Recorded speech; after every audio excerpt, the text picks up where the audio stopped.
My friends, you bow to no one.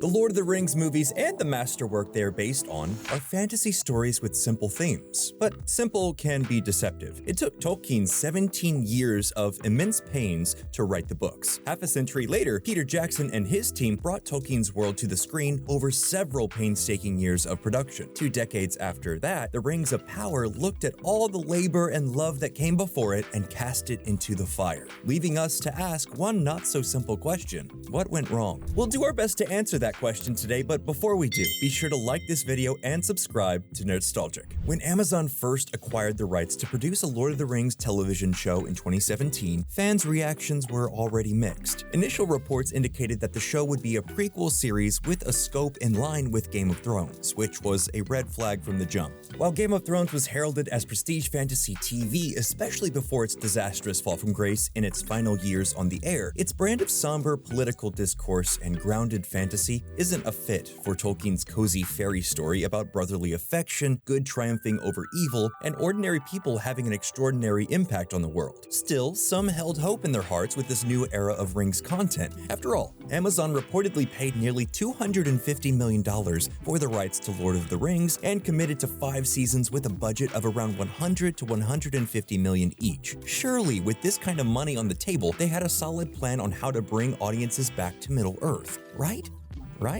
No.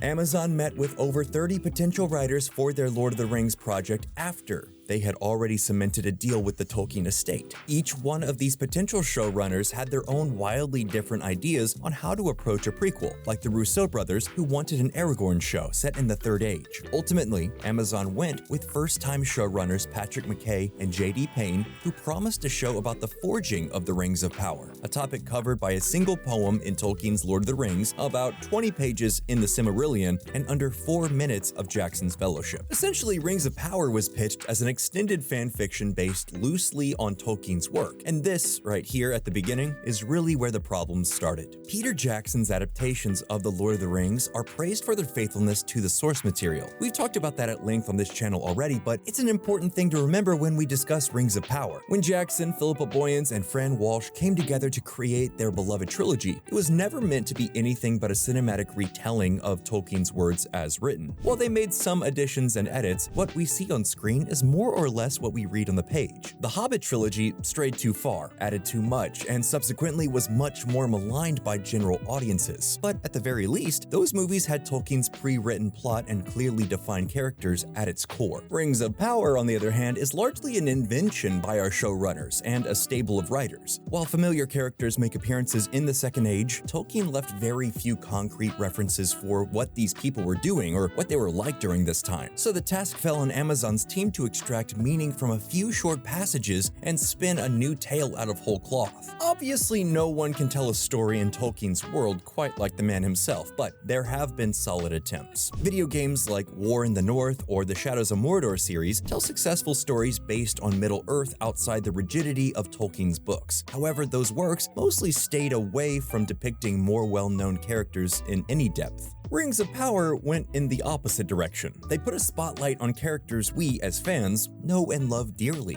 Unsurprisingly, fans are quite protective of these characters and are a little sensitive to change. The biggest example is Galadriel. Book readers and movie lovers came to know the Lady of Lothlorien as a stoic, elegant, imposing figure of impossible beauty and strength. While Morfuth Clark is certainly beautiful and talented, her version of Galadriel is written to be hot-headed and single-minded. Her preferred method of persuasion is a blade to the throat, and she's willing to put the lives of other elves on the line in pursuit of a harebrained theory that happens to prove true. Of course, characters can grow and change, especially over thousands of years, and since the premiere of Season 2, Galadriel has had some moments of humility and grace, but this recharacterization remains a hard pill to swallow for fans, and it's only one drop in the ocean of reasons why Rings of Power feels so distinctly un-Tolkien. There's also the issue of the way the show looks. They've given an androgynous race of angelic beings closely cropped haircuts like a bunch of military brats. Elven ears are weirdly thick and stout like hobbits, and the elves' costuming, along with everyone else's, misses the mark more often than not. Like the Hobbit films, Rings of Power tends to look too glossy and overproduced when compared to the Lord of the Rings movies, which take care to bring every visual aspect of the world to life in a realistic way. Jackson's elves are appropriately ethereal, and everyone looks like they're wearing clothing instead of a costume. Another massive problem is that since the show lacks any true foundational source material, the story structure itself is wrong for Lord of the Rings. Both The Hobbit and The Lord of the Rings are about small folk going on adventures to face down impossible odds. While both feature kings, wizards, and otherworldly creatures, the focus is on our unlikely heroes and the destination at the end of their journey. These are intimate and surprisingly basic plots. But because Rings of Power needed to be Braveheart, not Narnia, according to the showrunners, they needed to weave a much more complex and dark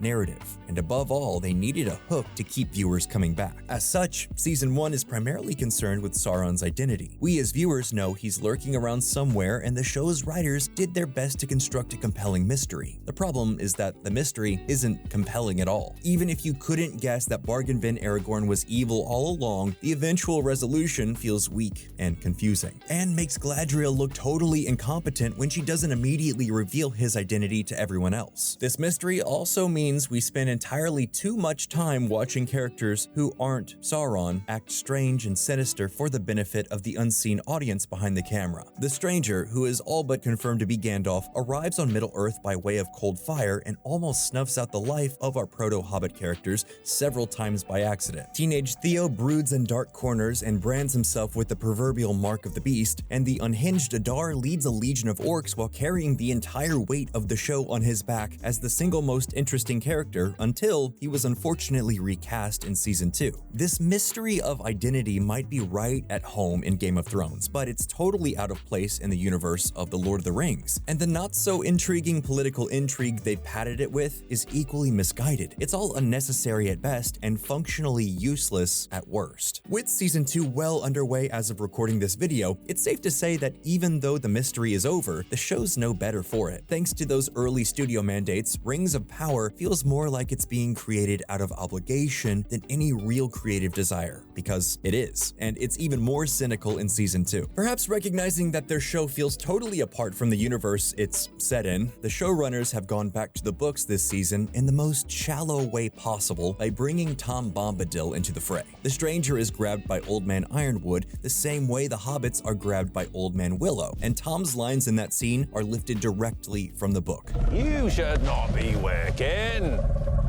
Eat earth.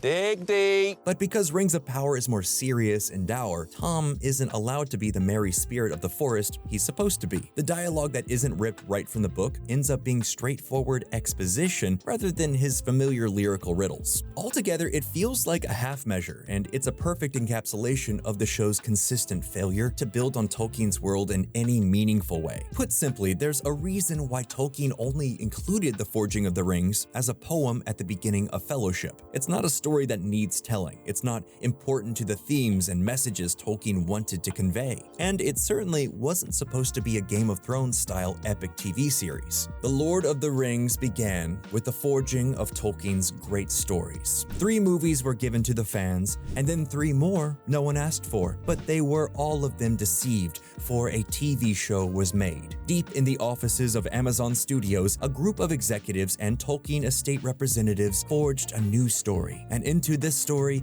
they poured buckets of money, cynicism, and a fundamental misunderstanding of what made their source material so special. But hey, that's just how we feel. What do you think of the Rings of Power TV shows? Are you into the twist of Tolkien's work? Let us know in the comments, and while you're at it, subscribe to Nerdstalgic so you don't miss what we put out next.